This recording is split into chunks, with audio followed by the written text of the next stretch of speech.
ত্রয়োদশ জাতীয় সংসদ নির্বাচনে সবচেয়ে বেশি ব্যবধানে জয়ের রেকর্ড গড়েছেন কিশোরগঞ্জ ৬ আসনে ধানের শীষের প্রার্থী শরীফুল আলম। ২৯৯ আসনের মধ্যে তিনিই সর্বোচ্চ ব্যবধানে জয়ী প্রার্থী।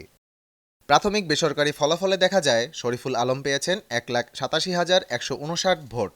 তার নিকটতম প্রতিদ্বন্দ্বী বাংলাদেশ খেলাফত মজলিসের আতাউল্লাহ আমিন রিকশা প্রতীকে পেয়েছেন ৪৪,০৯৫ ভোট, অর্থাৎ ১,৪৩,০৬৪ ভোটের বিশাল ব্যবধানে বিজয় নিশ্চিত করেন তিনি।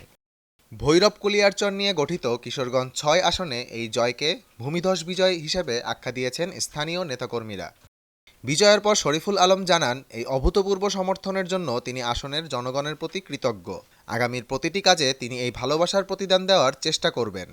তিনি আরও বলেন, জনগণের ভাগ্য উন্নয়নই হবে এখন তার প্রধান লক্ষ্য। একই সঙ্গে এই জয়ে তারেক রহমানের প্রতি কৃতজ্ঞতাও প্রকাশ করেন তিনি।